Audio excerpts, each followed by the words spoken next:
Ah, what a beautiful day on Jsocraft. Hello, everybody. Just wanted to let you know that if you go off this server for 5 seconds, everything changes. Alright, so, whatever you're doing, do something else.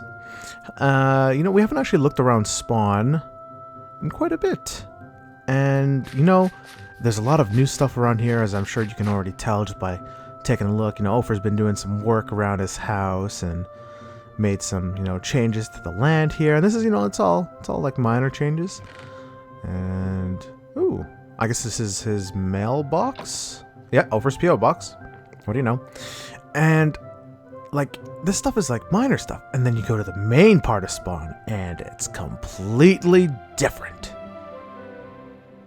You'll see why. So, I don't know.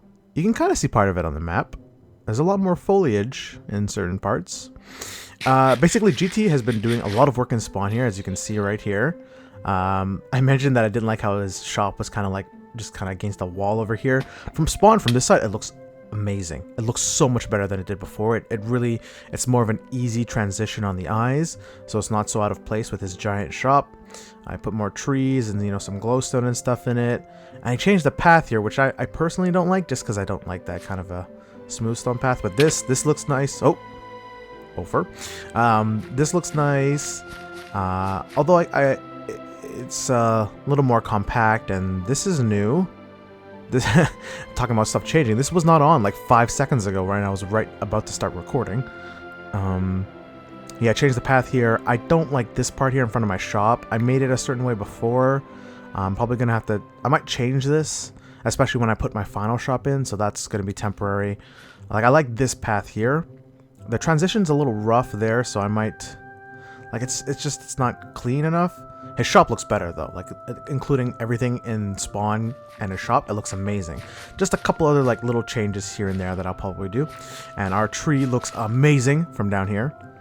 And enough about that. So we actually have some other stuff I want to do, particularly with my own house here. I made this. I fancied up the entrance where the elevator was. I had Ophir come over and help me with this. I told him I kind of wanted like that messy mining kind of feel, and it looks amazing. It turned out great. He has some great input. I'm really happy with it. That's still working nicely. I did the path over here. I changed it up a bit, so it's a little bit more solid. It's less like broken up, but still has that effect. And over here on this end, I've set this up. So this whole thing here kind of looks like a hobbit hole or a hobbit door. It was inspired by a build I saw on the 3rd Echelon server. And I have a whole bunch of redstone here, and we're going to be turning this into a redstone door. And I'm going to do that off camera because I did the block swapper, and that actually takes up a lot of time. These episodes I try to have shorter, so I'm going to do that off camera real quick, and I'll show you what it looks like when it's finished. I will be right back. Door. Door! Alright, so I finished wiring up everything, and we now have a door. So basically it's just going to be like a hobbit hole door, and then when you activate it with the redstone torch, my favorite kind of key of all, it opens up to a second door, which will connect to another little structure I'm going to build in the mountain, which will be in a future episode. So over here is a design I always like to use when I use redstone torches as keys in like the wall and stuff. It's a design I saw showed off by Cube Hamster. I forget who the original design is from. It's been a long time. This is like a really old one. You could probably make a more up-to-date one now with like slime blocks and all that other stuff, but I always just use that one for default. In terms of space, it's fine. It's more than enough. And I have like a door system here. Basically, it's a double block extender and retractor, and it sends a signal here to extend the pistons and then extend it one more time. It's kind of hard to come up with because it's a little bit more compact. And over here underground is just like a same thing, except it's 2 regular pistons that just kind of push up. There is one fault with the design, which I'll show you off in a second.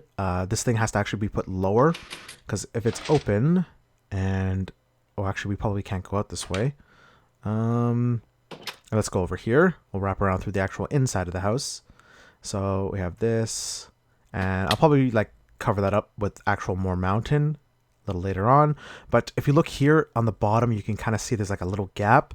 This is due to the path block being lower, so I'm going to have to actually lower that entire double piston extender on the bottom, and I should be all done. There's also a little gap there, but because of the leaf block, you can't see it, so it's like whatever, I can live with that.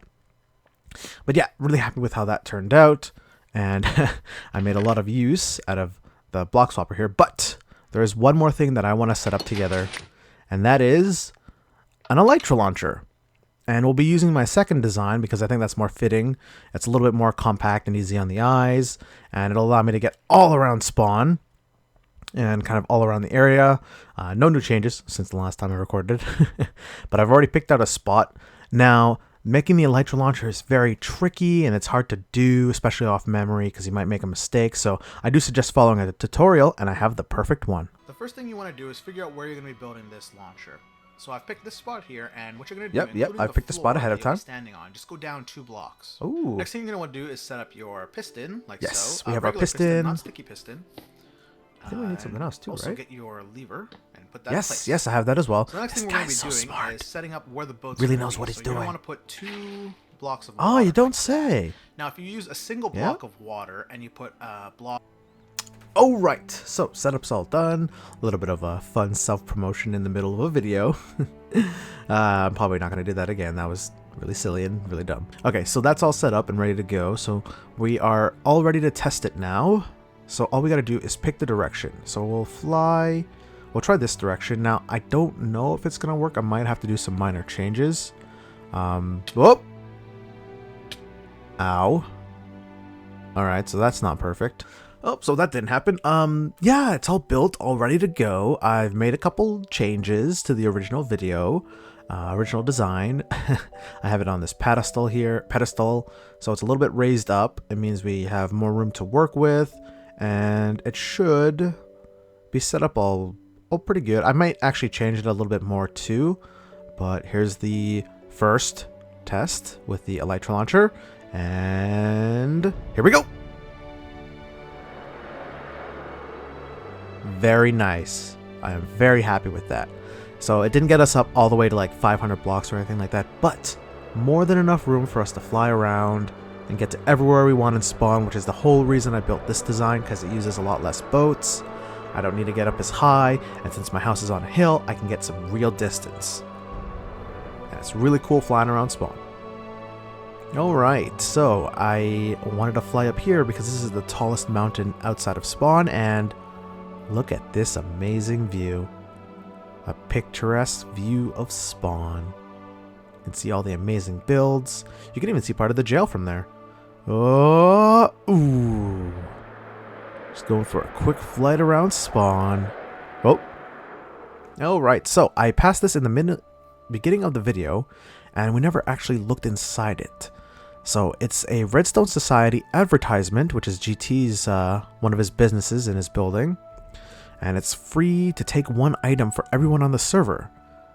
So he has all of these items here that are tagged with like Redstone Society stuff and like the best Redstone service, become a Redstone Society specialist today, and all that other kind of, you know, advertisers and stuff. And he has these double diamond blocks. And it says take 1 item, but they're stacked. So I'm gonna take both. All in all the changes to spawn, definitely growing on me, and I'm really happy with it. So, I'll see you all in the next one.